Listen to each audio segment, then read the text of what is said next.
Hello and welcome to tonight's Group Therapy podcast. I was going to try and steal your bit. Yeah, because it's mine. It's mine. It's my show. Mine.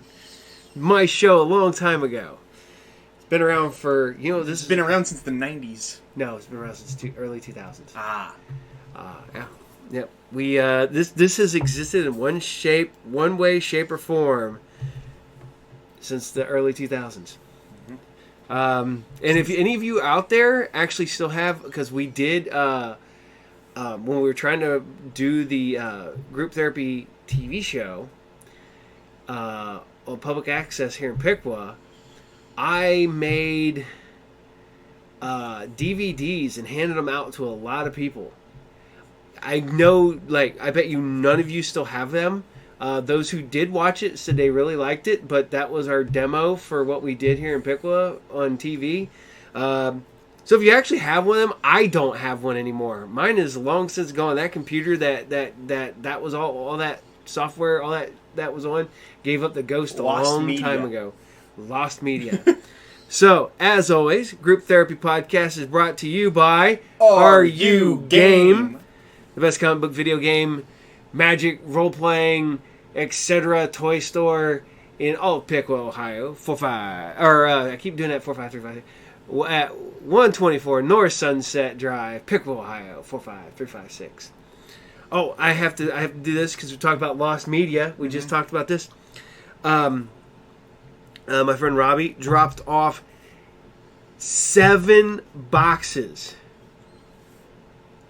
of VHS tapes.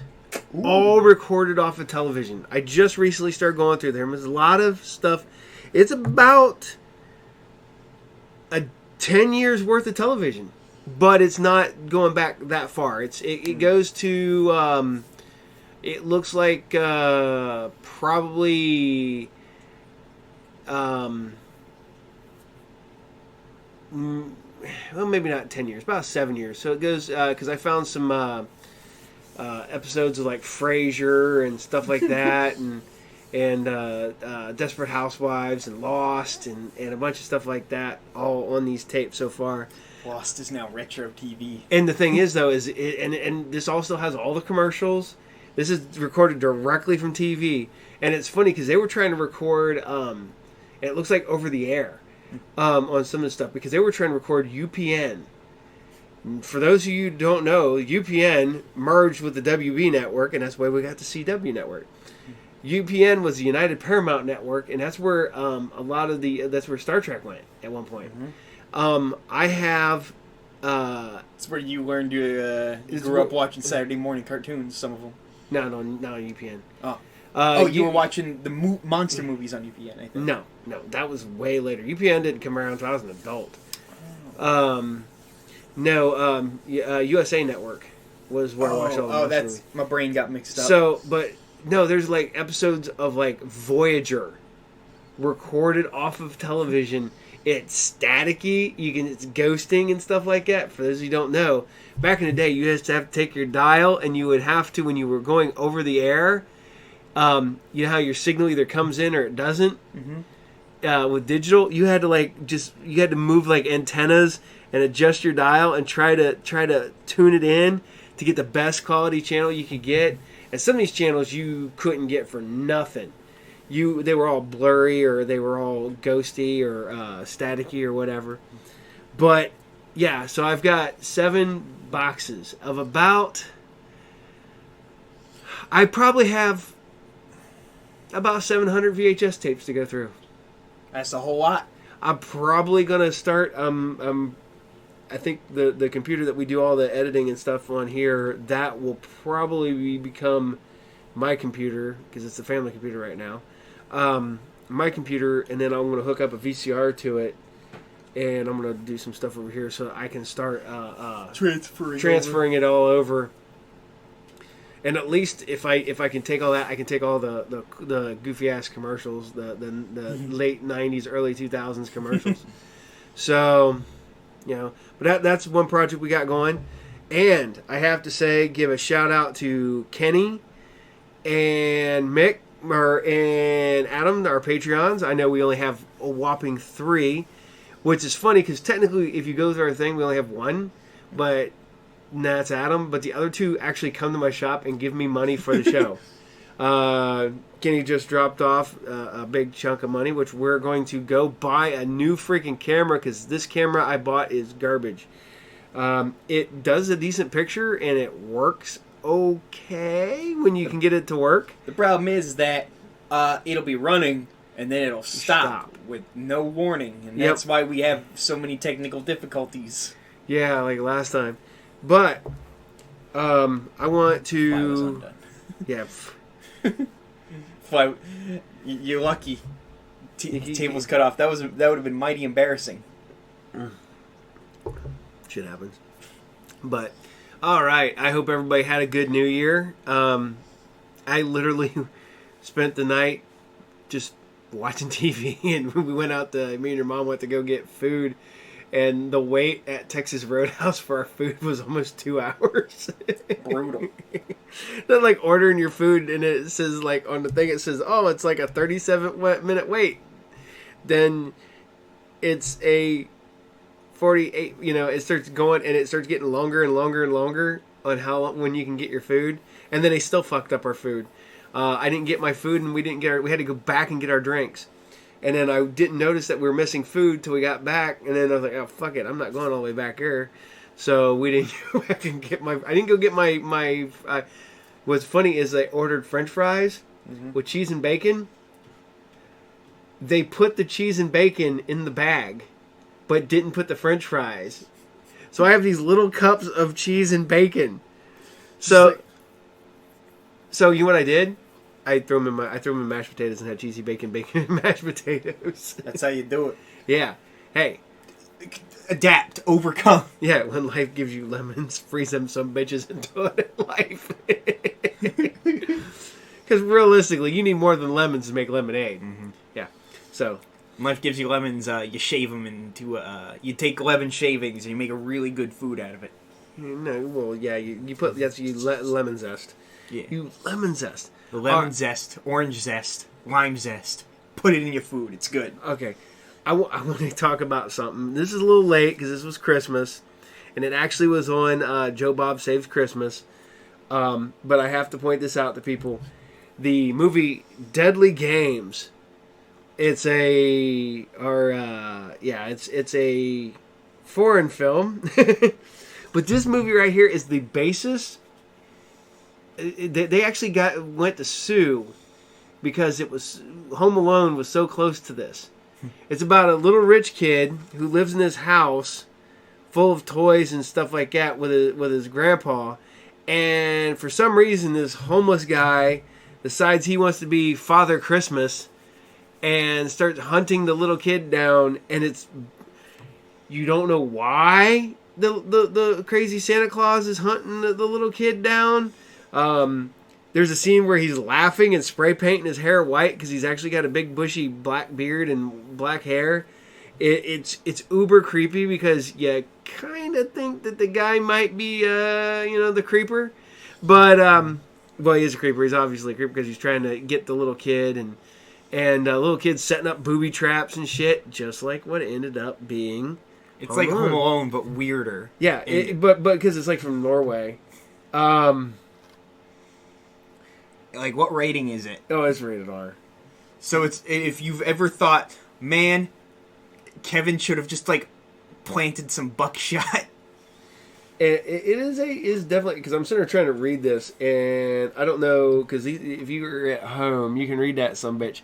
That is not in English. But does the movie have like an English dub or English subtitles? No, it's subtitled. That's how you enjoy. That's how you enjoy foreign films. I don't. On one hand, actually, no. You should enjoy a movie in its native language. No, okay, hold on. I am 90% yes, but there's that small 10% where the Americanized vocal, like the dub is great, and it's the one that sticks in your head. Such as Cromartie High School is like one of the few dubs where we're like, yeah, I'll watch the dub. Cowboy Bebop. Yeah. because you cannot see Spike, you cannot see Jet, you can't see Faye. It's like Steve Bloom is Spike Spiegel. Yeah, that's whose voice you hear if you see them, even if it's in Japanese. Mm-hmm. I got to go see the Cowboy Bebop movie in a theater, and Knocking on Heaven's Door. It was the subtitled version. So, and it was like weird because you're like, hey, this isn't Steve Bloom. Yeah, and the thing is, though, your brain still like wants to like fill in the voice, and it takes place between episodes too. So the movie takes place, I think, between like episodes 22 and 23, if I'm not mistaken. But it's been a long time since I've sat down and watched all of them. Well, I've watched all of Cowboy Bebop about a year ago when I bought the Blu-ray box set. Mm-hmm. But I had the movie on Blu-ray long before I had the Blu-ray box set. So I watched that, but I need to sit there and rewatch them all in order again. Yeah. And I also did my traditional Christmas thing this year that I do every year. I watched the Star Wars Holiday Special. I will watch the Star Wars Holiday Special every year until I die. I did watch the Doctor Who New Year's special, which I have to do that. Which I missed the Christmas specials, but now it is what it is. It's New Year's. They just announced today that Jodie Whittaker is leaving the role after the end of this season. She is she's retiring the Doctor. She's given it 3 years and done. Mm-mm. So, I mean, I'm not going to say this because me and your mom had this discussion. I'm not saying Jodie Whittaker is a bad Doctor Who. She's fine. But she's saying the stuff she was given to work with is weaker? No, I'm thinking she does not have the charisma as some of the other ones. She's a Colin Baker, a Sylvester McCoy. She's not on. They didn't give her like a whole lot of like extra like her doctor is just good. Yeah, she just is a good. The worst part about it is my favorite character from this series with Jodie Whittaker is the guy Graham, the grandpa on the show who's just the old man, and he's great. I love that guy. I can't even remember his name off the top of my head, and I'm gonna kick myself. And I gotta. What? The best doctors all had something that like set them apart from the other doctors. The thing is though is there are people. Okay, you had Tennant, you had Smith, you had Tom Baker. I can't remember the ninth doctor's name. Christopher Eccleston. Yeah, he was more of like a darker kind of edgy. Yeah, and then you had Peter Capaldi. You had these guys with these huge personalities, and Jodie is just nice. Yeah, good doctor. She's just a nice person, and you're like, oh, okay. Like, there's nothing complicated. There's nothing like. It's not bad. It's just not compelling. It's not. There's not really a struggle for her to. Yeah, and the thing is they started screwing with the Doctor's origins in this season, and it just doesn't. I don't know. And then the worst part about it is they brought back they murdered off the Master. Again? Because the Master murdered off the Master because Missy was the Master, but the Master didn't want to become Missy because Missy became friends with the Doctor again, and the Master didn't like that, so he murdered himself as Missy, so that... And I'm like, oh, yeah. Brandon Walsh, or Bradley Walsh, that is Graham. That is my favorite character from the current Doctor Who. And he left the show. So I'm going to be bummed with this next, because he left at the end of the New Year's episode. So I am not the Revolution of the Daleks. Daleks are great villains. You can't go wrong with the Daleks. Yeah. What I'll tell you what's weird is I've read a lot of the Doctor Who books, and it's funny because everything's printed normally until the Daleks speak, and then they change the font. So it's funny, but your brain just stares at it, and you're like, I don't want to see that. This is like you have to like double take because of the. Oh yeah. But Because like your brain don't expect it. You know, books pretty uniform, but then all of a sudden this font change, and you're like, yep, yeah, and it is a really hard font change too. You're just like, oh, okay, yeah, because it's like exterminate. You hear that in your head too. You're So I mean, like I said, I'm not hating. I mean, there's people freaking hate this whole. it's because she's a woman. Well, yeah, there's people who hate it because she's a woman, but there are people who just hated this season, and I'm like, it's not. I can't hate on it because it's not. It's entertaining. It's not as entertaining as previous Doctors. I will admit, like, Jodie had some pretty unintentionally funny episodes. Yeah, Like the giant spiders episode. yeah. It's Jodie Whittaker. Like I said, if you want to find a great movie with Jodie Whittaker, go find Attack the Block, because it has Jodie Whittaker and John Boyega. Young John Boyega. Young John Boyega. It has Fenn and the Doctor in it fighting alien dog, glow-in-the-dark dog. Aliens that are based off of the side of the cabinet art of Space Invaders. Yeah, they look like They're based off those big furry gorilla men. they look like space baboons. Yeah. Yeah, space baboons. Attack the Block is a great movie. Okay, so I found this out. Okay, if you've been watching the Mandalorian, one of the X-wing pilots is an older Asian man. Read that guy's name there, Brandon. Paul Sun-Hyung Lee. I don't know how to pronounce. I don't want to butcher the Korean language. I think that's Sun. I think Sun is pronounced kind of like Paul Sun. Sun-Hyung Lee. I could be. That guy wrong. has one of the best names ever because his first name is Paul and his last name is Lee. Actually, that's like his anglicized name. That's like similar to what Bruce Lee did. Yeah, and Jim Lee and Jay Lee and Stan Lee and they were just like, it's right, Lee. I remember in the early '90s when I met Stan Lee for like the first time. He was sitting there and he was signing my name and he goes, "Who did I sign this?" I was like, "Paul." And he, "What's your last name?" I said, "Lee." And he's like, "Ha, really?" And I was like, "Yeah." And he goes, "When are you gonna start working in comics?" I was like, I probably won't never be on that side. I was like, I'll be on the side selling. And he goes, and I was like, and it's actually Lee. It's my last name is Lee. And he goes, yeah. He goes, mine's not. He goes, I don't think there's anybody in the comic book business whose last name is Lee is actually Lee. I was like, well, I should be the only Lee that actually is Paul Lee. And then you did, and because then, you are like you've written comics that didn't come out. I've got artwork for him. Yeah, stuff like that. It's funny, Jay. So I love Jay. Shout out to Jay Cordry. Yes, Jay. I'm going to shout out to you. Matter of fact, Jay's going to be a guest sometime down the road, and we're going to do the all G.I. Joe episode. Real American Hero. Yes, because we both are hardcore G.I. Joe fans, and we're going to do an episode talk about G.I. Joe. So we'll probably show up just to talk about how good Renegades was. Oh, Renegades was awesome. I just rewatched that again at the shop the other day. So, okay, a little bit of information. Every Saturday at my shop, we open at 11. We open at 1. We close at 8. I run Saturday morning cartoons every day.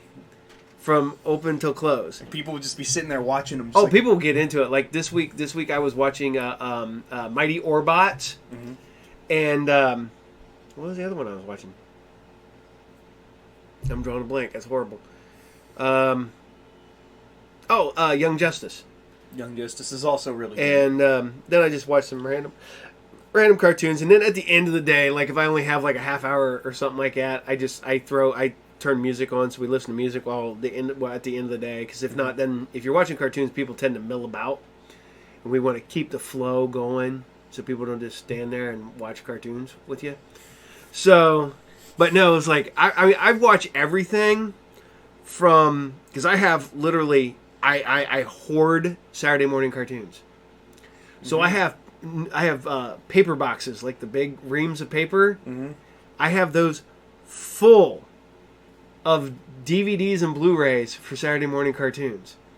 I have everything from Thundar the Barbarian and Scooby-Doo and... What are you looking at?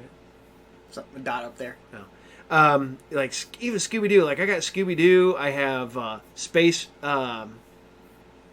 Stars, and I have just tons of stuff.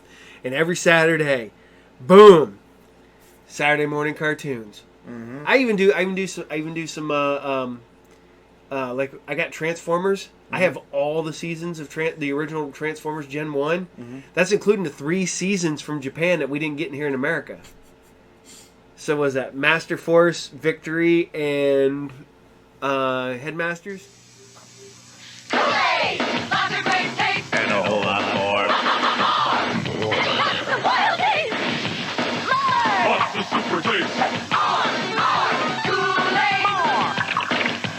Kool-Aid! Lots of big taste! And a whole lot. Lots of great taste! Lots of great taste! Lots of great taste! And a whole lot more. Kool-Aid! Oh, wow. And a whole lot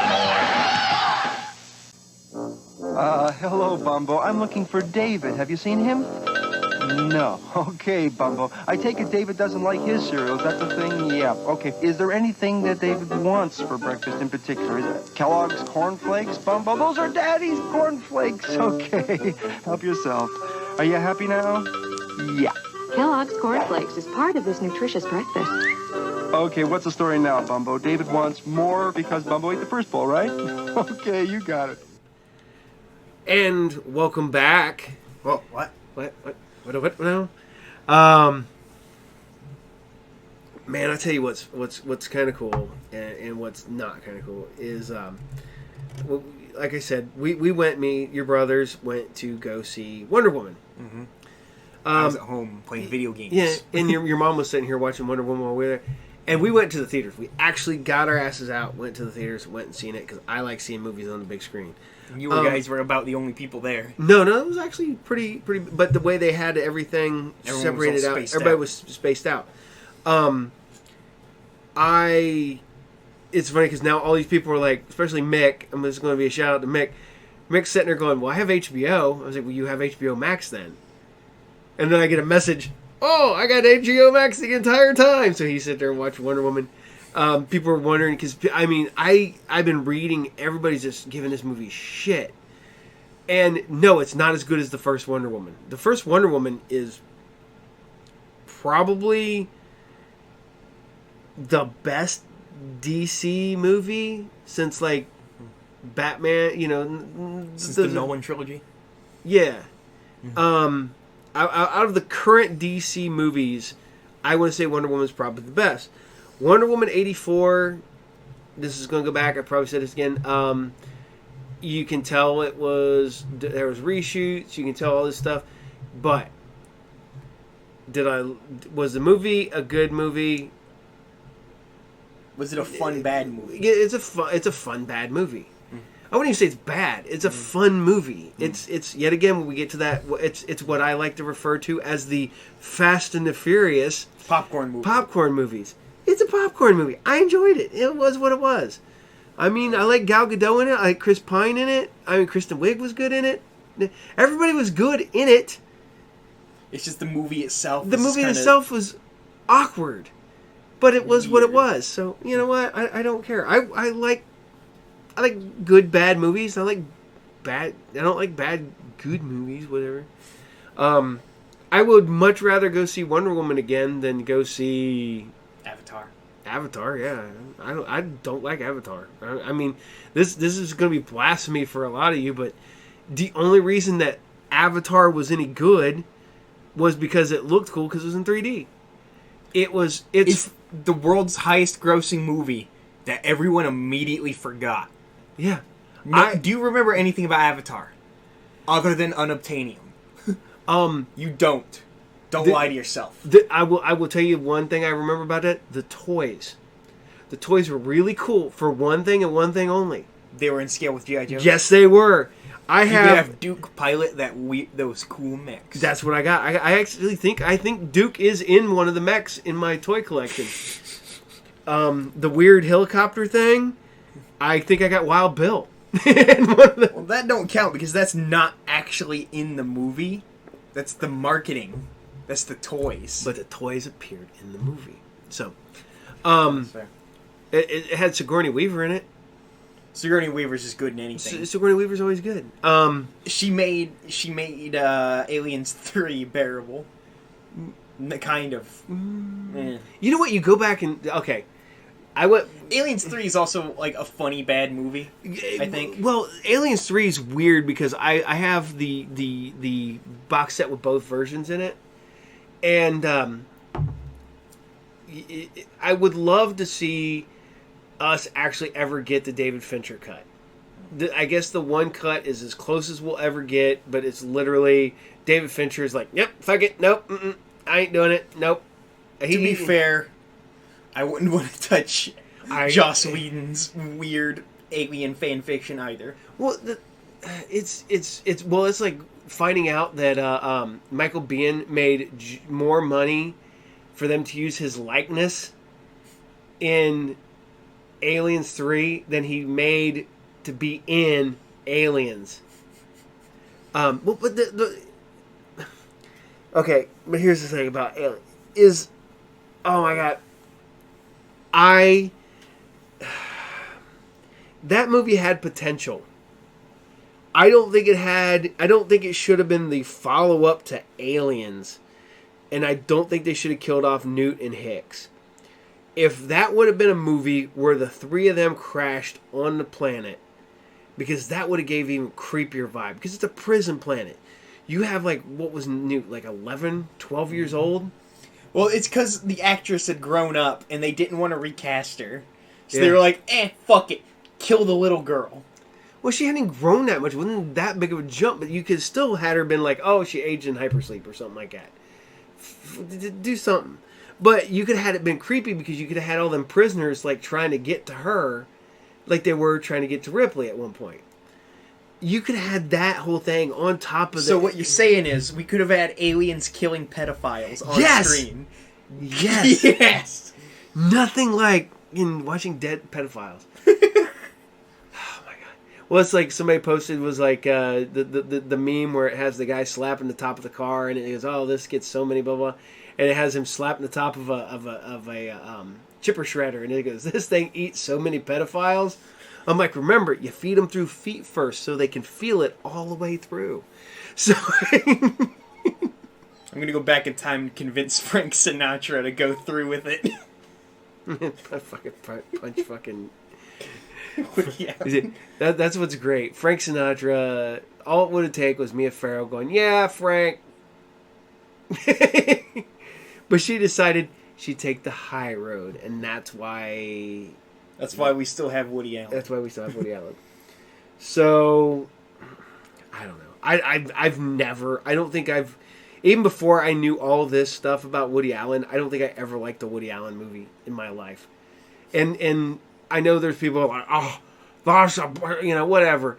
There are what people call the best art films, by these master. Let me tell you, there are a few movies that will ever be as funny as Airplane. Goddamn right, Airplane.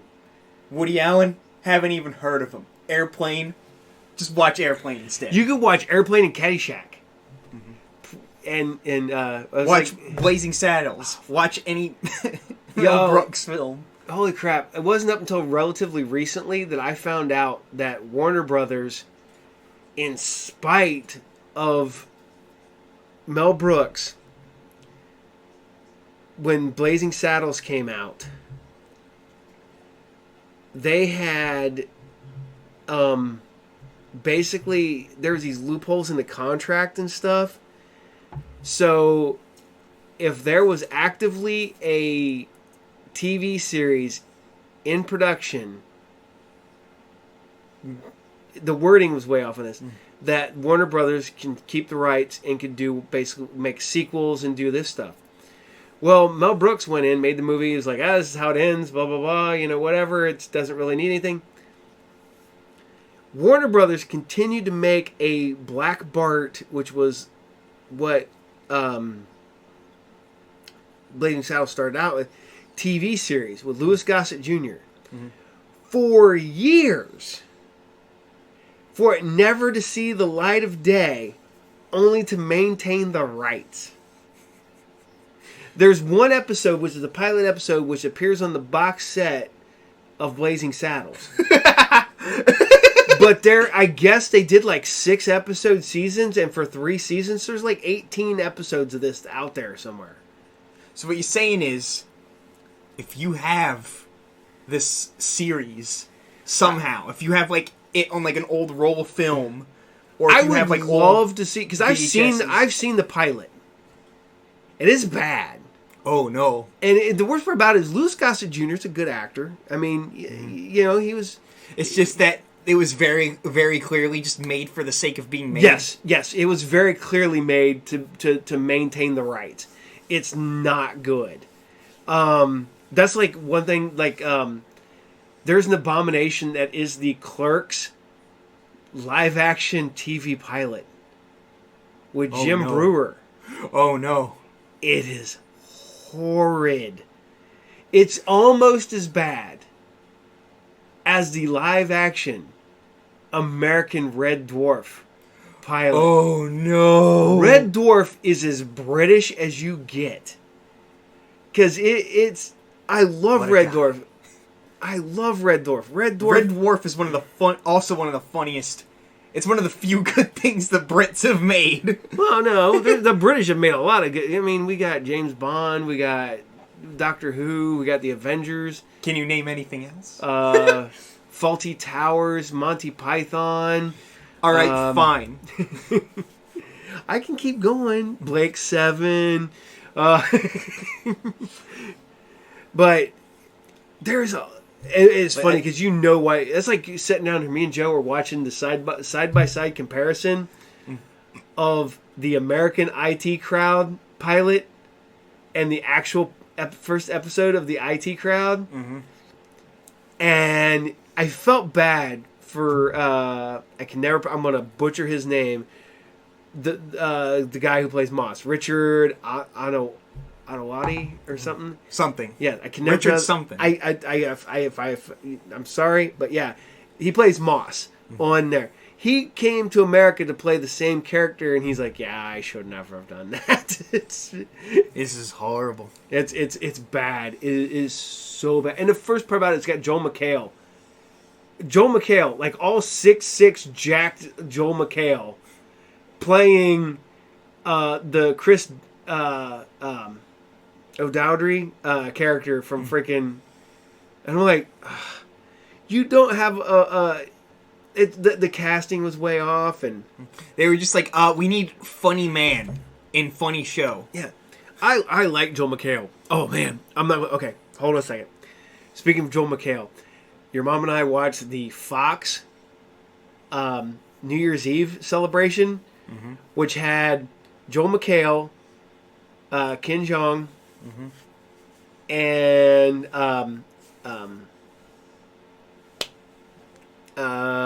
Kelly Osbourne. And Ken and Joel are hammered. Oh no! Like just They're wasted. just slammed. They're just like, And you're just watching it, and they you know it's a train wreck because these guys are screwed up, and they're sitting there and they're cracking jokes about, hey, why'd you go get Seacrest? And they're like sitting there yelling at her to like poke fun like on TV because and the thing is that you're watching the New York, which usually the streets are packed and there's like 20 people like milling about and it's funny, but yeah, those two guys are hammered. They try to do an interview with there's Jason Biggs from American Pie and stuff like. He comes on there, and because he's got a new game show. they're just like, fuck. Oh man, it is a horrible train wreck. But that's another thing, man. 2020. Why do we get so many stupid fucking the return of primetime game shows? Well, I don't. Nobody wants game shows. Oh my god. You will never beat The Price is Right. The Price is Right, and Jeopardy, and Wheel of Fortune. And on lesser low, Press Your Luck. Because you go, no whammies, no whammies, no whammies, no whammies, bam! Whammy. Ah. So, that's like watching the thing when they were talking with the guys who figured out how to cheat on game shows. The guy who figured out how not to get whammies. So the dude won like a shitload of money, and then he went backstage, and they're like, "How'd you do it?" And he explained how he did it, and they're like, "Oh, you can't have this money." and there's It's like counting cards. You didn't tell me I couldn't do that. Where does it say in the contract that I can't do that? Where does it say I can't cheat? Why, you sons of bitches. What's that? Like, it's simple, like, just timing. It's just like, Yeah, because if if you it can takes watch it so you just long to stop, you like, it's just time. If it takes so long to stop, you essentially, it's like counting cards. Yeah, It's technically cheating, but they don't want you to do it, so they say it's cheating. Your great grandpa used to be able to count cards. He was good at that. So, If any casinos are listening, I totally don't advocate for counting cards. Don't pay me in advance. Hey, literally the only reason I go to casinos is stand behind your mom and I sit there and stare at the screen on the slot machines because my brain is trying to find a pattern to everything. There's no pattern to it, but my brain is still trying to see that pattern. And Because casinos will do, like, casinos are literally cheating. yeah, Because no matter what you do, the odds are in the casino's favor. Which is why I totally, 100% don't advocate counting cards. me and your mom went to, and I went to an actual casino, not one of the ones around here, one over in Indiana, and they had actual, like, poker tables and blackjack tables and stuff like that. I want to play poker, like, at some point, because, like, I legitimately do like card games. Like, Oh, I used to love playing poker. I used to be really good at it. Mm-hmm.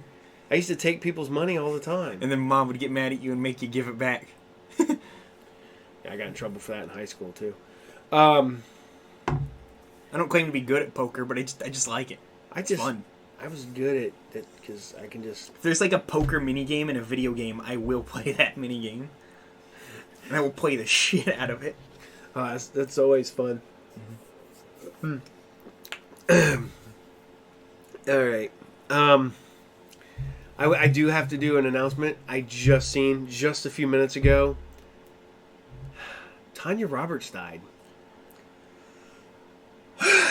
That's the first one. Midge from That 70s Show. Sheena, Queen of the Jungle, and the James Bond girl. I can't remember which James Bond girl she was.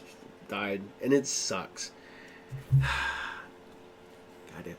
Although, like I said, I don't think it's going to be mid-year before 2021 is any better than 2020, because we still got to get past all the bullshit until we can start getting everything pushed aside. We were talking about conventions recently.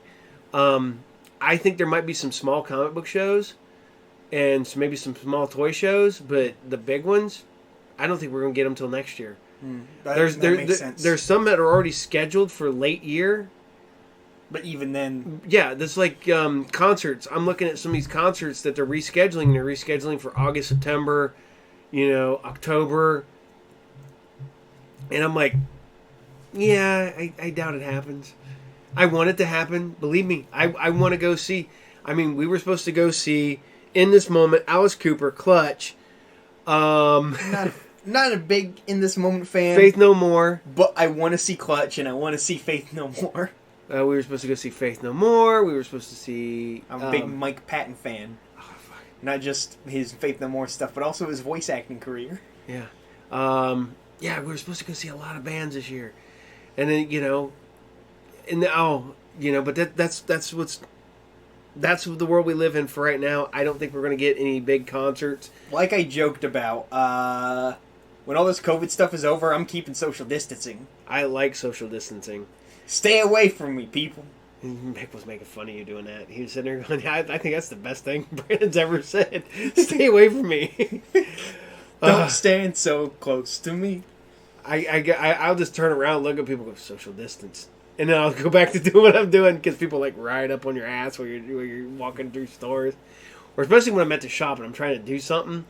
People have to be like, "Can you?" No, like, and I just keep walking backwards from them. Just be like, personal space, dude.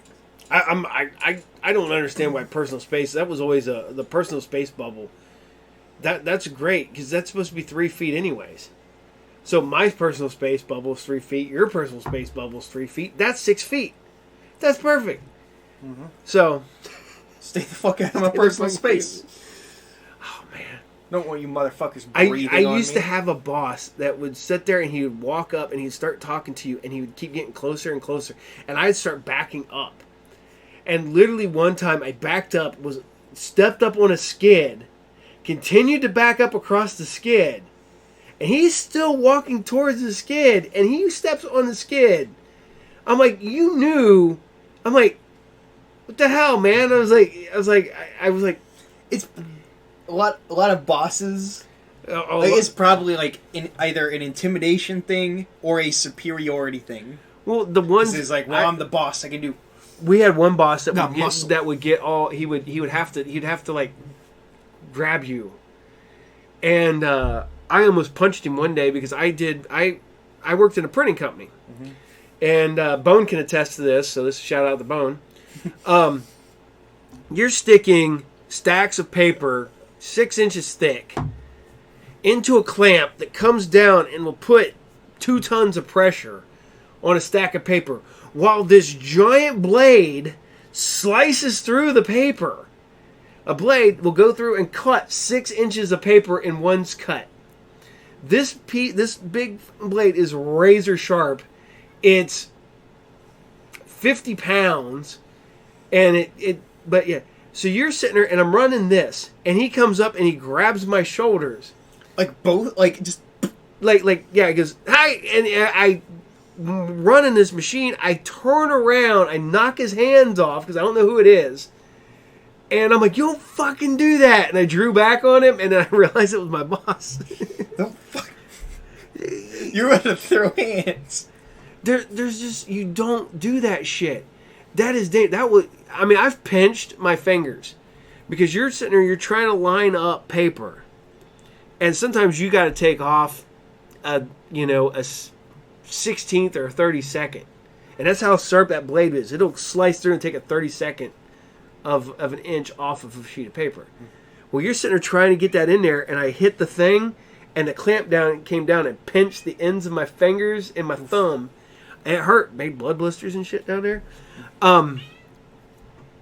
So you're always like worried. It's a definitely Because it's not a thing you manually start. It's when you are in a time limit. no. You push it forward, and then you press down on this pedal, and then the clamp comes down. You let off of that, and then you hit these 2 buttons on either side, Oh. and then the blade comes down. The way you and were there's describing it, I thought it was like you're on a time limit. Like, no.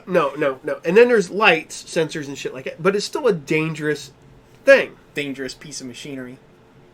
Because you can crush your hand real easy.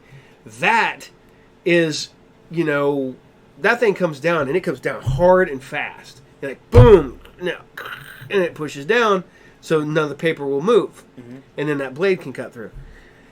But it's one of the ones where you're like, what the hell? You don't come up and do that on somebody that's running this machine? Shit, don't do that. So, I don't care if you're my boss. Don't do that. oh, he's kind of a dick. Well, he's a dick, and I'm glad I don't work for him. Shout outs to Dad's dick boss. Now, my boss above me, I was a press helper and then a pressman, and I was also a cutter. So if this is the paper company, it's the one that you started, like, you knew exactly. Dude, that was the place when I left, I could do no wrong. I tried to quit, and they wouldn't let me. My boss, the boss above me, a guy named Jim. Jim, I didn't know how to take Jim at first, but he bent over backwards, and I never asked him to. And I was not probably a pleasant employee at one point. I literally walked up to him and told him that I wasn't going to work overtime anymore. And he's like, well, what if... I'm like, I work like 2 weeks, and once it starts getting past that second week, yeah, that's not going to happen. And he's like, what are you going to do? I was like, I'll quit. And he's just a sheer look of like, oh, Unionize, people. yeah, dude. More people need to look at their bosses and go, no, I'm not going to do that. Because When you know what you're doing, and you are... when you know what you're doing, you know your worth, and you know how important you are. And yeah, everybody's replaceable. I'm not going to lie. You know, there could be people who could take my advice and go, they're like, all right, fucking bye, there's the door. And that's going to happen from time to time. I've looked at places and went, yeah, I'm not going to do that. And they're like, okay, well, bye. I'm like, okay. I walked out. Treat yourself better. Yeah, there's always a better job. Always. The- You may have to take a couple shit jobs before you get the better job, but you will get a better job eventually. You also gotta... Don't force yourself to work 90 plus hours a week, and 20 of those are unpaid. Dude, I went... I think it was about a year and a half. I got 5 days off in like a year and a half. And we were working 10 to 12 hours a day, 6 days a week, 8 hours on Sundays. Mm-hmm. Yeah, you just lose track of shit. I didn't know what day it was. I didn't know... Because literally, especially in the winter, you never see the sun. Because, yeah, you would come home and you would sleep. I would come home, sleep, get up, and by the time I'd walk out the door, it'd be dark again. It'd be dark when I got home and it'd be dark when I left. I never saw the sun. I went like a month, didn't see it. I was nasty looking. I was all pale, and I looked like a Nosferatu. I was like,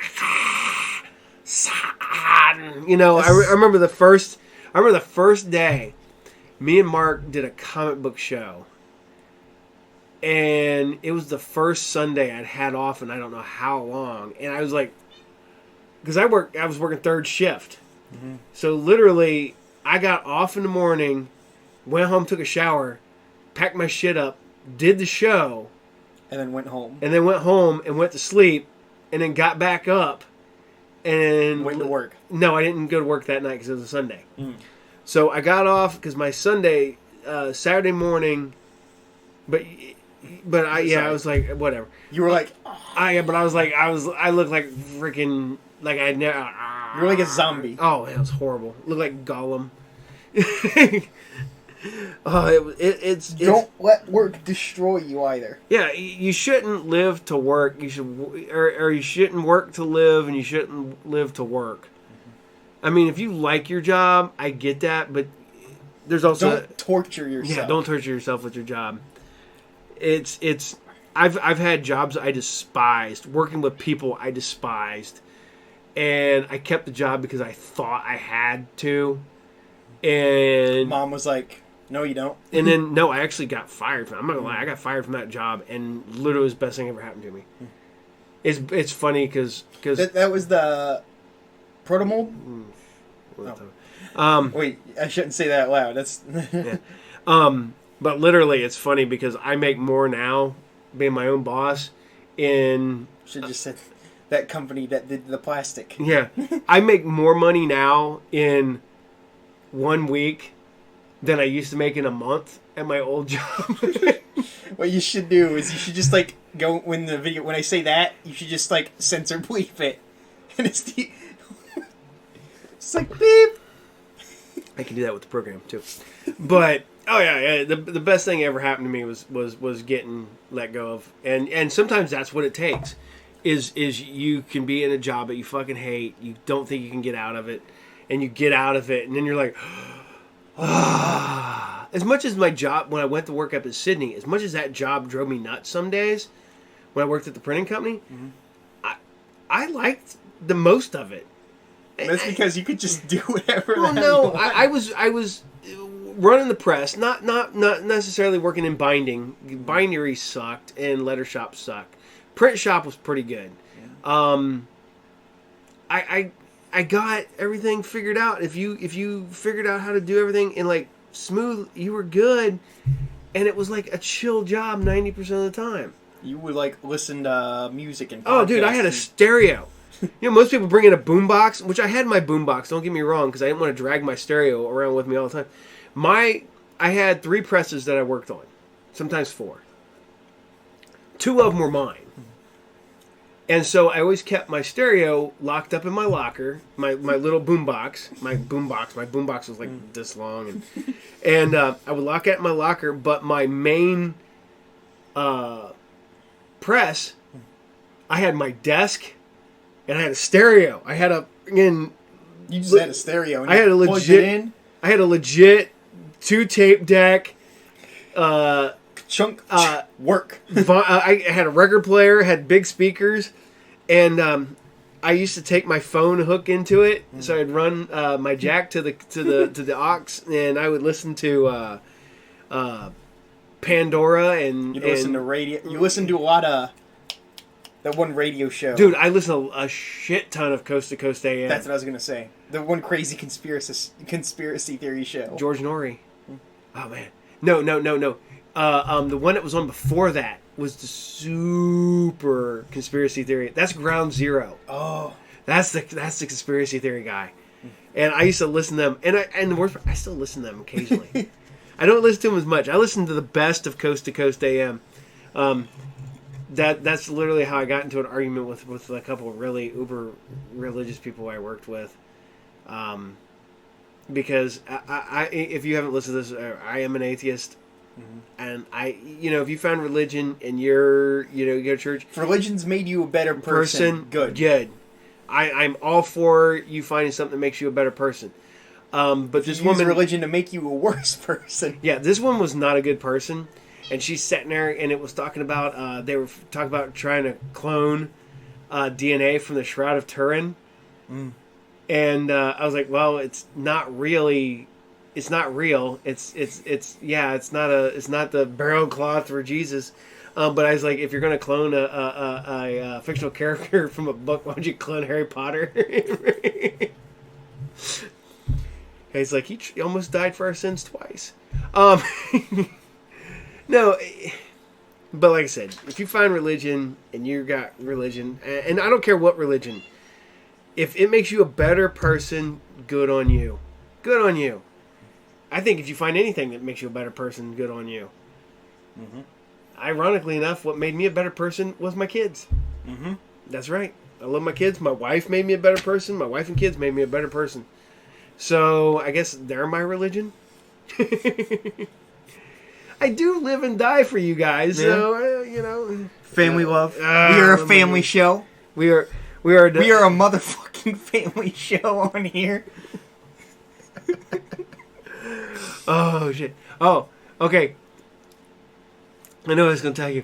Everybody started getting their stimulus, $600 stimulus checks because Walmart had their entire aisle of $500 to $600 TVs all down the aisle by electronics. I'm probably going to use my money to get a PS5. I've been eyeballing, thinking about getting a PS5. I can't do a PS5 yet. I still got to wait. They're still having issues. They're still bricking for no apparent reason. It's not like one game will make it brick or anything like that. So, is the cat over there arguing with the dog? Yeah. Yep. So, all right. On that note, we're gonna pause for one last intermission after these messages.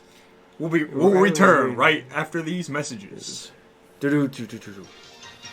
Pogo ball is what they call it when you're hopping and bopping everywhere.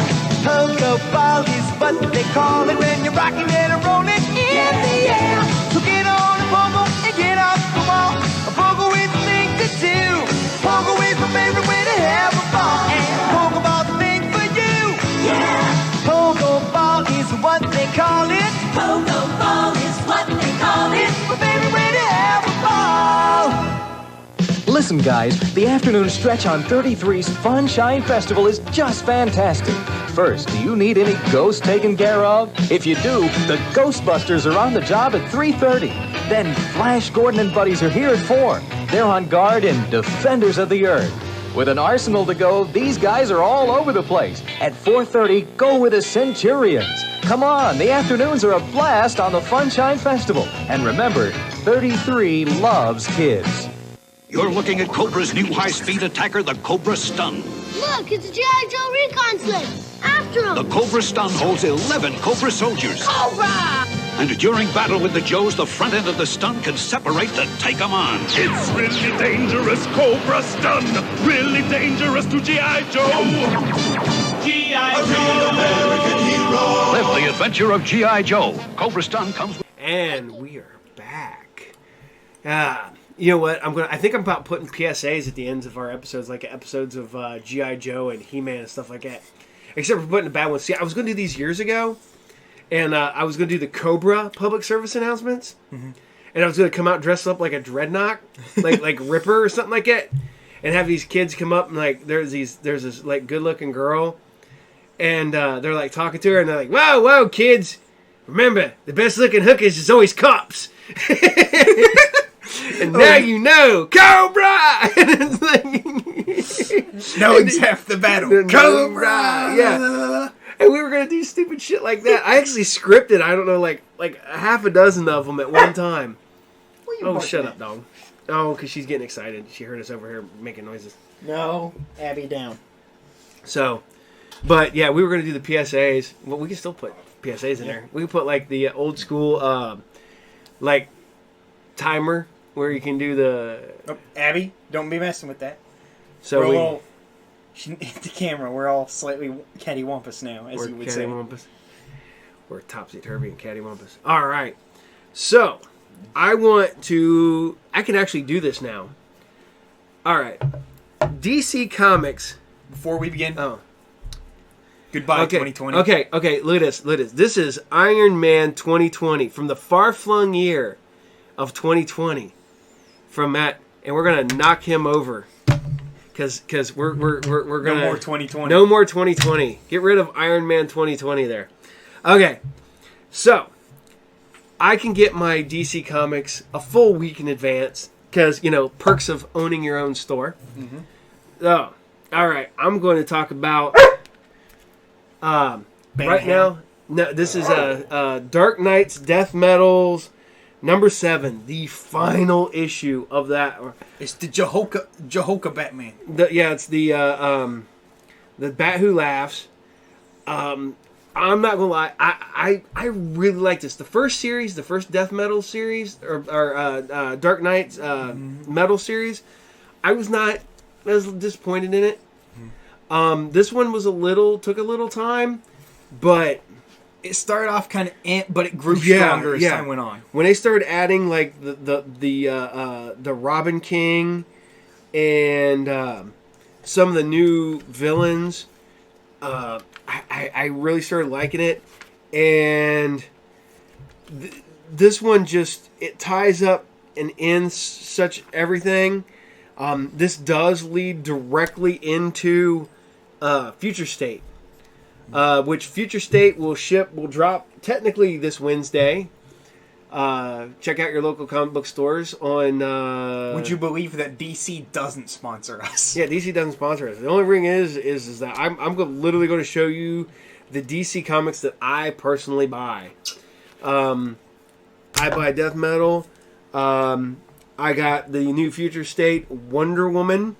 With the new Wonder Woman, Joelle Jones, I really like her art, which is funny because it wasn't up until like the other day when Mark goes, "Oh yeah, we've met her," and I'm like, "Oh shit, we did," because she did like Helheim, and I'm a fan of this book. It's not like having a super cocky Wonder Woman who's like, "Yeah, I can do that. I ain't got a problem with that." I don't want to give anything away. I'm not going to give you. Especially since this book doesn't come out till Wednesday. If you're watching this on before then, or if you haven't got your books yet, I'm not gonna ruin it. That's one thing that bothers me about people who do reviews and like basically ruin the entire book. They show you the big fight scenes or whatever. The artwork is pretty good. The artwork is really good. I really like the artwork. I really like the design of the Wonder Woman, the new Wonder Woman, and this is one I'm glad I picked up. I picked up all of them. I just said screw it and said I just want all the future states. So I got all the variants and everything. Harley Quinn is actually, I'm digging the future state Harley Quinn, because the weird team up that's in this book. Mm-hmm. Harley Quinn and Professor Crane team up to stop crime. I don't want to give too much away yet again. Like I said, I don't want to review a book. I'll tell you those two I really liked. Flash. I think this book has a lot of potential. And there's only a few issues that to actually show that potential. But I'm getting tired of... I mean, Wally is the bad guy. And I'm tired of them shitting on Wally West. I went years where Wally West was my Flash. And now they're like, whatever. Swamp Thing. It's a super weird, dark Mike Perkins artwork. Let's see. This very much Ram V is the writer. This book definitely has a Alan Moore feel to it, or a post Alan Moore feel. Mm-hmm. When like Stephen Bissett did it and stuff like that, I dig that one. Ironically enough, I can't review these because I haven't got to them yet. But Superman of Metropolis is the basically Superboy book. Jonathan Kent, The Guardian, and Mr. Miracle. It looks really good. I'm digging the artwork so far. But like I said, I haven't got a chance to read this one yet because I literally get a stack of books like that damn thick every week that I read. But I just want to give you a heads up. This is the one that I'm going to, basically as soon as we're done with this podcast, I'm going to read it, which is the next Batman. And this is looking super good. Right, this is totally like maximum fan service right now. I'm not gonna lie, right there. Yeah, we're not gonna show it on camera. Yeah, Outsiders. Radical. Yep. So it's looking great. I was just like, when. Yep. Sergeant Rock is teaming up with yeah. Don't spoil it. It's not even out yet. Don't spoil it. And Generation Shattered, which is the old Batman, Kamandi, Green Lantern, Sinestro, Superboy, Steel, 1980s Starfire, Booster Gold, Dr. Light. You're going to need to censor that out. Like, have a censor bleep when you say that out loud. Because this book literally isn't out yet. This book does not... Like I said, this book will not be out on stands until... Wednesday. Every comic book Wednesday. Like I said, I get mine early only because I have a shop. And I'm not breaking any street dates or nothing because these are not sold to any customers. These are mine. So... But that's why you gotta censor it out. I'm not gonna lie. Like I said, right now, The Flash is the only one I'm really disappointed in. But it's.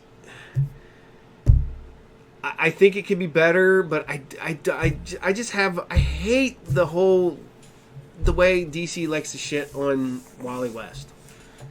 I also grew up with Wally West because I grew up with the Justice League cartoon, and that Flash was Wally. Well, yeah, has the greatest scene ever with the great brain robbery. I finally forgot who the Flash is. I have no idea who this is. And then conversely, with Flash and Lex Luthor's body, he's like he leaves the bathroom and like I don't remember Magnet guy. Dr. Polaris. He's like, hey, you're not gonna wash your hands? No, because I'm evil. And I love the bit because a lot of shows will, like, if characters switch bodies, they'll like gain that other character's voice to sort of like help the audience differentiate. Yeah. But not here. No. So we get Clancy Brown, who's the best Lex Luthor. And also one of the greatest voice actors of all time. That's one of my favorite. But we get Clancy Brown saying no, cause I'm evil. What's best is, as I love every year on I'm gonna take the dog outside. All right, keep talking to the camera. Yeah. So every year at on like Superman Day, somebody will post it. It's probably old as shit, but it's something posted on Twitter. It's when Superman Day, and it'll be like Clancy Brown says, "Fuck that guy." Michael Rosenbaum agrees. And it goes down the whole list of everybody who's been Lex Luthor. So I love that. I've been replaying a lot of Batman Arkham Knight recently. I've been upstairs playing that about all day because I bought it because it was like stupid on sale because of the Steam Winter Sale. And well, it's a super cheap game. How cheap is it on Steam?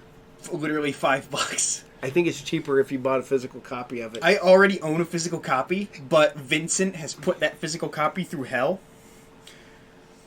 What? I can just clean it up. Besides, $5. It also came with all the DLC. Yeah, okay. I think it's funny because Arkham Knight got a lot of shit. Arkham Knight was great. But everybody hated the Batmobile tank segments. Mm-hmm. And they're weird. I'll give them that. They get a little bit repetitive. But everything else about the game is really good. Spoiler alert for a game that's been out since 2015. 5-year-old game. But I honestly did not mind the Batmobile tank segments. What I did mind was the fact that Deathstroke was fucked over. His boss fight is a tank boss fight. He jumps out of the tank like he's got a sword ready. You think, oh man, we're going to get a sweet boss fight. And then Batman tackles him out of the air. And then it cuts to GCPD and Deathstroke's arrested. And I'm like, what? This is what kills me is they made such a big deal about Deathstroke being in the video game and all the commercials and all the ads. And then nothing. Well, not nothing, but it's Arkham Origins, I give Arkham Origins a lot of shit, and for good reason. But Arkham Origins had a great Deathstroke fight. Mm-hmm. That fight was awesome. Well, Deathstroke, I think, is he's a character you have to get right. Yeah. Like, I really dig, and I never thought I'd say this in a million years. I really like the Deathstroke in Titans. Because it's like, I can't remember. Favorite Deathstroke is Teen Titans Deathstroke, voiced by the legendary Ron Perlman. Ron motherfucking Perlman. Well, he's not Deathstroke, he's Slade, because you can't use Deathstroke in a kid's cartoon. Like, Ron Perlman is like... Ron Perlman is the shit. Ron Yeah. Perlman is... Him, Clancy Brown, are like the two like greatest old men voice actors in like the world. Oh yeah, Esai Morales. That guy was Deathstroke, and he's great as Deathstroke in it. But I'm not gonna lie, Manu Bennett, I liked him on as Deathstroke on the Arrow in the Arrowverse. I thought he did a pretty good job. But Ron Perlman should just play Deathstroke next time. Deathstroke's meant to be an older guy. Yeah, like I think Ron Perlman could just play a live action Deathstroke. It would be awesome. If you're listening, movie execs, make it happen. If the role gets too physical, just have him wear a mask and have it be a stunt double, and just have like Ron dub over. I kind of dug the way Joe Mantelino. Oh God, I can never pronounce his freaking name. At the end of the Justice League movie, when he shows up on Lex's boat at the end, I wanted him to be Deathstroke. I wanted to see him as Deathstroke. And of course, we ain't got nothing. We just got him getting on a boat. But evidently, he's going to be in the Snyder Cut, which is only in a handful of days. This January. I can't wait to see it. I can't wait to see Trainwreck 2. Electric Boogaloo. I don't like. I get why people like the Zack Snyder stuff, but at the same time,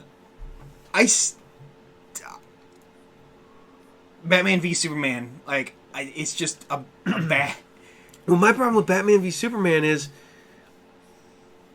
even with the stuff that was cut, I think with the it stuff still sucks, Dad. I don't think it sucks. I think it's an okay movie, But when you put everything back in. I think it goes from being a train wreck to being an okay movie. But to be honest, you know, the only reason I like it, Batfleck. People hate me. People think Batfleck. I love. He's like, I don't like the character he's playing, but I think if Ben Affleck was given a better, if he had more better time. script, if he was given a better script, he would have, like, casting wise, he's perfect. Dude, he looks like Bruce Wayne because he's, you know, he's got the look, he's got the build. Zack Snyder has doubled down on his whole Batman kills thing. Like, he has done nothing but, like, well, face it, nerds, Batman kills, and it's like, Go create the dog. and it's just like, the only thing it does is just make him look like a bigger asshole. My problem with Batfleck, I like him as Batman. I like the way he looks. But Batman has always been, you know, he doesn't carry a gun. He doesn't, but she'll sure the hell put a gun on everything he owns. I mean, the Batmobile's got guns. The Batplane's got guns. The Batcopter has guns. The Batcycle has guns. Well, the thing is, like, his vehicles have had weaponry on them before to deal with, like bigger threats in the past. But the problem is, he's not using, miniguns to shred apart, vehicles and murder the occupants inside. The thing about... I feel like at some point Zack Snyder got mainline Batman and Thomas Wayne Batman confused. Because Joe and I, if Batfleck was playing a crazy Thomas Wayne Batman, and the movie was more, like, open with the fact, like, that, like, this is a fucked up, like, Wayne. Because, like, when Zack Snyder goes on his big whole tangents about, oh, Batman kills, get over it, nerds, it's like, Batman in the past literally gets into more shit because of his refusal to kill. Like, Batfleck, there wouldn't be Joker running around. No, there wouldn't. Joker would have been... No, there wouldn't. There would be no. There'd be no Red Hood. There wouldn't be a Red Hood because Jason Todd would have been avenged. Yes. And if he had been, even if he came back, if he somehow came back, he'd be like, "Sweet, I got avenged. I have no need to brood. Yeah, I love you, Bat Dad." But it does, like, Zack Snyder, the problem with Batman v Superman is that Zack Snyder wants to have his cake and eat it too. Going in your drink. There you go. It's empty. It's fine. Yeah, no. Zack Snyder wants to have his cake and eat it too. Because some parts of the script would work if everybody knocks the Martha moment. Everybody loves making fun of the Martha moment, and for good reason. Yeah. That's funny. But it would have legitimately worked if Batman was Batman and he didn't kill anybody the entire movie. Mm-hmm. If Superman was going to be his one and only kill. Because I'm stealing this from, like, a YouTube video I watched. If you say you take this hypothetical of Batman never killed in the whole movie. He's not, like, Sure, he's still like a bit of a paranoid maniac, but he didn't kill anybody. Superman is going to be his first kill. That whole line he drops where he's like, you weren't ever a god, you weren't even a man. You recontextualize it as he's saying that to himself because he doesn't see Superman, as, he's like, all right, I have to do this. And he's when he says, you're not even a man, he's just like, that's just to himself to, like, get him in that mindset. Okay. But when when Superman's like, Martha, like, suddenly he's like, oh my god, I'm about to kill someone that has a family. Oh my god. Well, what's funny is that I was reading, I can't remember where I read it. If I read But it doesn't work if the Martha moment doesn't work because Batman kills so much in the movie. What if that guy with the flamethrower had a family? And he was just working for the bad guys out of circumstance? What if those guys in the cars that he just fucking annihilated had, like, had kids? This is the reason why he doesn't kill. Because he understands that sometimes guys are pushed into bad situations. Well, what I think is funny is that I read in the comics he takes care of the hospital bills of the guys he fights. Yeah, there is a rumor that we were supposed to get in the Snyder Cut, and we're going to see if this happens. The reason Batman just kind of wants to fucking take out Superman is because he keeps having those dreams where Superman is, becomes an agent of Darkseid, right?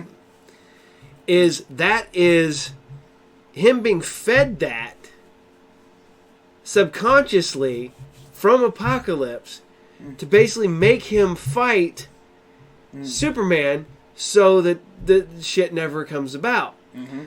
That if Superman is not...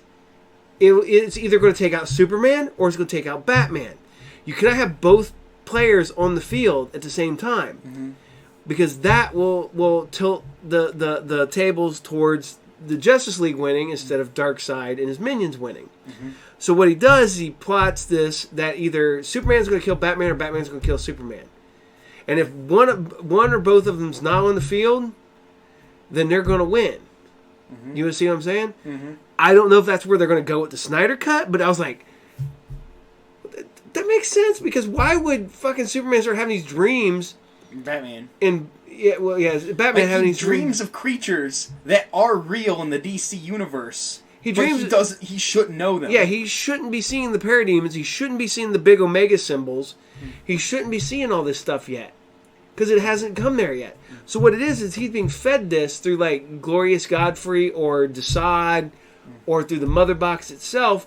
It's tapping into him, subconsciously, causing him to want to fight Superman. Mm-hmm. And if you have either Batman not on the playing field or you don't have Superman playing field, then the chances are that Darkseid's going to win. Because yes, you got one-on-one, Batman's going to get his ass handed to him by the new gods of Apocalypse. Mm-hmm. But if you have the tactician in Batman, basically putting moving the chess pieces and helping everything set up, then that exponentially raises the win ratios for Mm-hmm. So on one hand, it still doesn't fix the sure, it's a cool theory, but it still doesn't fix the underlying and overlying problems with the movie. Yeah. One thing I will say though is that at the very least, Batman v Superman is one of those fun bad movies you can watch. There are moments where you just it's meant to be really serious, but you just oh yeah. Fucking the Granny's homemade iced tea fucking scene. Granny's homemade peach iced tea. Yeah, and it's in the jar, and the guy just sitting there, and he just explodes, and then Superman's all like, and it's another thing. Henry Cavill has the makings of a great Superman. He just wasn't allowed to play Superman. He's not allowed to smile. Dude. Not allowed to... Cavill, I wasn't sure how I was going to take Cavill because realistically, the only thing I'd seen him in All he's was allowed to do is scowl. in some other like lower budget movies up until Superman, and then of all things, Mission Impossible Fallout came out, and Cavill is the bad guy, and when they're having the big fight scene in the bathroom, and they're getting their ass whooped, and all of a sudden he gets up and he's like. And he kind of comes back and he like hits that boxer's pose and shit. I'm like, what? This is Superman right here. This dude right here is Superman with a mustache. He wasn't allowed to do Superman things, which sucks. Yeah. Because he has the potential to be a fantastic Superman.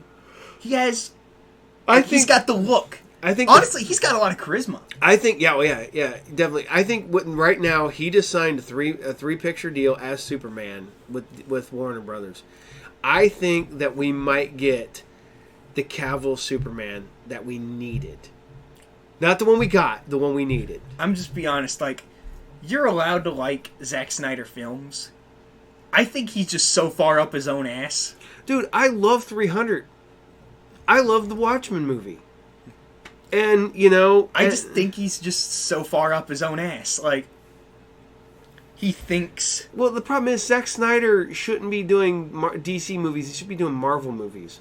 I don't... honestly, I don't think he should be doing Marvel movies. What he should do is, instead of taking these beloved characters and just not knowing what makes them work, and not knowing why people like these characters... Because he has no idea why people love Batman so much. Admitted by the man himself when he goes on about how, Batman kills. I keep bringing this up, but he clearly does not understand why people like Batman. He clearly doesn't understand why people like Superman. He's one of those guys who are like, oh, Superman's boring. He's too strong. I'm not gonna lie. I am not a Superman fan. I don't like the fact that basically Superman is the all-powerful... Well, that's the thing. Like, everybody brings this up. But the best stories aren't Superman's struggles, like, power-wise. It's Superman's struggles like... inside. Yeah, it's, like... Superman's strength isn't his incredible superpowers. It's his... He has the same... He has the same power that Batman has. Willpower. He has super optimism. Because he always believes things can be better. Yeah, he always believes everything can be better. That's... Like, you will spend hours upon hours knocking Superman, but then you will watch, like, fucking Superman versus the Elite. You will watch these, like, fantastic Superman stories. Superman versus the Elite is both a great comic and a great movie. I love that movie. It's, like, my favorite, like... One of my favorite portrayals of Superman. Well, mine is the Alan Moore. Whatever Happened to the Man of Tomorrow. Has that been animated? I think that needs to be animated. Well, you also have the one. I would love the one from Justice League, where the Black Mercy. What do you get for the man who has everything? That is brilliant. Where Superman gets the Black Mercy put him. Spoiler alert for a 35-year-old book and a 10-year-old episode of a cartoon. There's this plant called the Black Mercy that when it on you, it makes you see your greatest desire. But it also devours you, and you basically die happy. It's Mongol's like weapon of choice, and he uses it, and he thinks it's okay. You get what you want, and I get you out. And I love the fact that it gives Superman everything he ever wanted, and everything is great. But when it gets put on Batman, Batman gets his parents back, but then he realizes he's like, yeah, this isn't how it's supposed to be. And it's like when you watch the episode of the cartoon, it's great because like on one hand, like Mongol is a great villain. Mm-hmm. Eric Roberts is a great. I love his line where he's talking to, like what Superman's, like, what he's like wondering aloud what Superman's, fantasy is, I bet he's, imagining a world where he rules over everyone. And then it cuts and he's just, living on Krypton with his wife And he's a kid. farmer. He's a farmer on Krypton. And he's spending time with his dad, and he's just Yeah. he has a great life. Yep. And it's one of the greatest stories ever. And the cartoon did a fantastic job of translating the story to the television. Oh man, it's got one of the best Superman scenes ever. When he's when he realizes that this isn't real, and he's talking to his fake son, and he's like, I don't think you're real. And the kid's just like, what are you doing, Dad? And then he's like, I gotta go. There are people that need me. And you're just like, oh. And then he's like, Argh! And then he beats Mongols. Yeah, because he's like, burn, and starts burning through freaking Mongol. The best thing with the Mongol storylines and the Dark Side storylines with Superman. Mongol has one of the greatest lines in the history of ever. Happy birthday, Kryptonian. I give you oblivion. Yep. Well, the best thing is that with Mongol and Darkseid are the only two people that basically Superman always holds back, except for maybe with Doomsday. Once again, go to Justice League Unlimited. Yeah. Those final episodes where Superman fights Darkseid, and he's like, all my life I've been walking on eggshells, and this holding is back. And this is but you can take it, can't you? Boom! Hey, go find the Timverse. So that's Batman the Animated Series, Superman the Animated Series, The New Adventures of Batman, New Adventures of Batman, Batman Beyond, Justice League, Static Shock, Justice League Unlimited, and then a bunch of the DC animated movies. But you watch those, and technically, Young Justice is part of the Timverse. No, it's not really. Because it's supposed to be.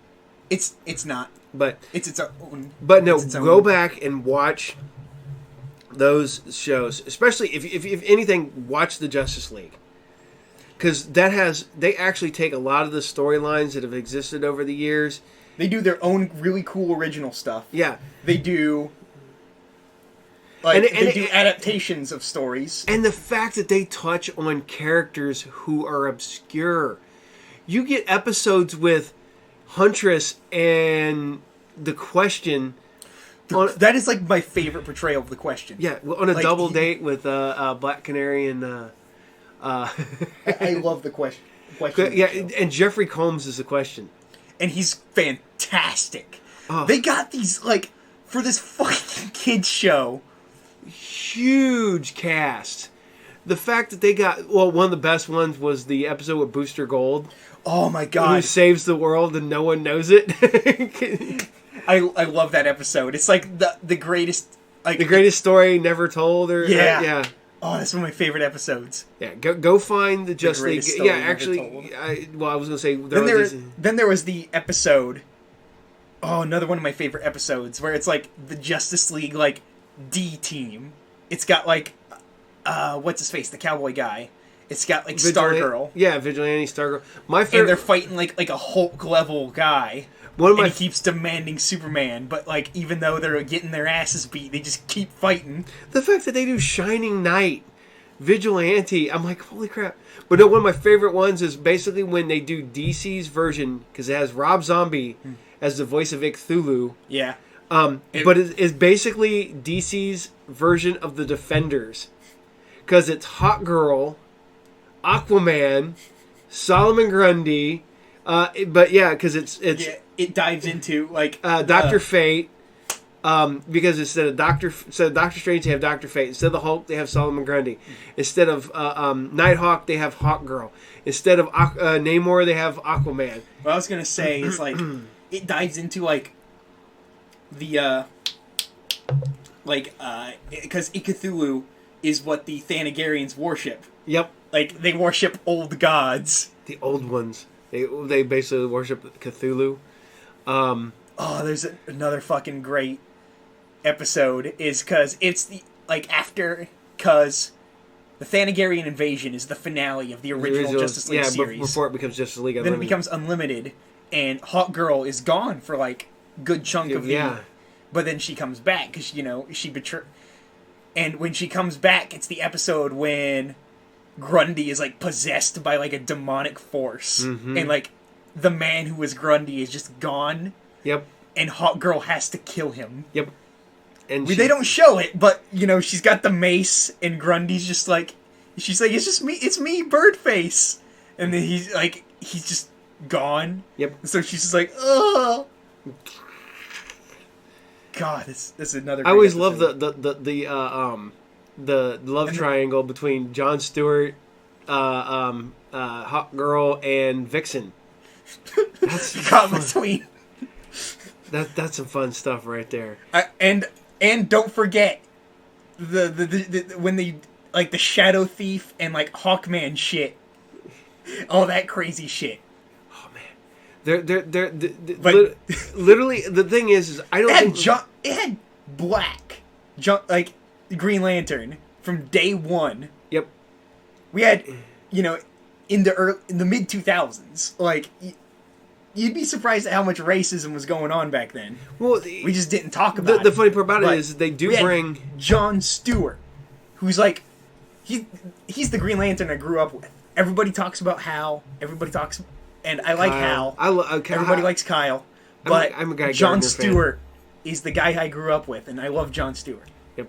He's great. I cannot praise Justice League Unlimited enough. I think that's one of the best. It's just an incredible TV show in general. Yeah. I mean, it's got everything. It's got drama. It's got like interpersonal drama. Oh, yeah. It's got high stakes and big fights.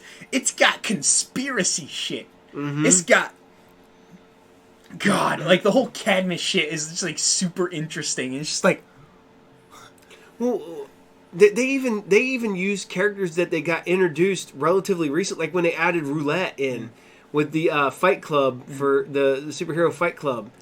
Not just superhero Fight Club, the superheroine Fight Club. Cat Fight Club. Yep. And they screw with their powers and stuff. And, oh my god, there's so many good episodes. And it's cool because they put obscure and like weird, like more fun characters like on the forefront. Like we got like Black Canary centric episodes. Oh yeah. My favorite one is when they actually give Batman Beyond a finale in episodes of Justice League Unlimited, and also that's a two-parter and has one of my best scenes in it because it has Jonah Hex in it, where Jonah Hex is sitting on his horse. And he goes, No. You're thinking of the Batman Beyond finale was a different episode. That was the Batman Beyond crossover. Okay, episode. that's Beyond. I love it when because they're traveling through time chasing after what's his face? Time Master? No, not Time. Kronos. Yeah. And he's like my favorite interpretation. Kronos and other stuff is just like generic bad guy. Kronos in Justice League Unlimited is like a guy with emasculation. He's a henpecked husband who just wants really cool like artifacts. He just wants to make he just wants to like not be emasculated by his wife. But the best one is because it has Jonah Hex in it, who's one of my favorite DC guys. Jonah Hex is great. And Jonah Hex is in there, and he's setting up on his horse, and he goes, "I reckon you guys are from the future." And he goes, "How would you know?" He goes, "I've been around." And the fact that that's like Adam Baldwin as the voice of, and the fact that they have Batlash, Jonah Hex, essentially Scalp Hunter. They couldn't call him Scalp Hunter. Yeah, they can't call him. The best one was when they brought in the original Hanna-Barbera. They basically, remember they did the knockoffs of Samurai, Apache Chief, the Wonder Twins. Yeah, it was the Cadmus is like superheroes. Yeah, and they were like the thing is that they were clones and they were like on a set timer. And when they find this out, they just like go crazy because if you find out that you're disposable, you would also go crazy. Yep, and it's great because, like I said, it's stand-ins for Apache Chief, who stays good. Black Vulcan, Samurai. The characters that they created they're just like two characters are just straight up the Wonder Twins. Yeah, and it also gives us one of the best moments. Like, if you associate Aquaman with haha funny talking fish man, you didn't watch Justice League because Aquaman gets one of the best lines in this because he gets like blasted with like like a Kamehameha of water, and he just stands there and he's just like king of the sea. You remember? Oh man! But I think on that note, we can't praise Justice League Unlimited. We're going to finish off praising Justice League to end on a positive. Yes, as 2021 going to start off with a positive note, and that positive note is Justice League Unlimited. Watch anything DCAU, DC Animated Universe. Yes, that's right. So Timverse, as the Timverse. Yes, everybody associates it with Bruce Timm, but it wasn't just Bruce Timm. It was guys like Paul Dini. Dini is Paul Dini. There was a guy who passed away like a while back, but he was like a big influential writer in the whole. Yeah, there was a bunch, but yeah, it's a. You can't go wrong. I mean, probably the weakest of them is the Superman animated series. But that's just because you don't like Superman. But Superman, no, as good as everything is, that's like you got all this stuff that's on this level, and Superman's kind of down here. He's not down here, I freaking love the Mr. Mxyzptlk episode. Mxyzptlk episode. I love I love when they get like Batman the Animated Series introduced Harley Quinn. Yeah, that's where Harley Quinn. If you are a clown fucker, you have Batman the Animated Series to thank for Harley Quinn. And if you like Livewire, that's also from Superman the Animated Series. Mm-hmm. So, all right. So, as the night ends on that note, finally, we ought to remember. We are everywhere. We are everywhere. We are now on Pandora. We are on iHeartRadio, Buzzsprout, Podbean, Stitcher, TuneIn, Google Podcasts, Apple Podcasts, Podcast Addicts. We're on YouTube. Check out our Patreon. If you want to donate money, that is awesome. I'm ordering a better camera than the one we got with the Patreon money that we got recently. Everything that we get, none of that goes to me. None of it. All going into this. It all goes into the show. I don't make a penny off of this yet. It all goes to, I just bought some new software. In fact, I'm in a hole on this because this is costing me money. I put new software up. I bought new microphones. I'm buying new cameras. I'm getting ready to probably buy a new computer. But like I said, check us out. And as always, we are on Facebook. And you can follow Twitter, Tumblr, YouTube. Yeah, Instagram. You can follow me on You can come to us in real life. You can literally come to my store while I'm there and say hi. And I will bullshit and I will talk to you about all kinds of stupid shit. And then you will pay us money. And you will pay us money. You will buy something from my store. No. Even if it's just simple as a soda. Yeah. So, I am Paul. I'm Brandon. And we are not licensed therapists. Good night.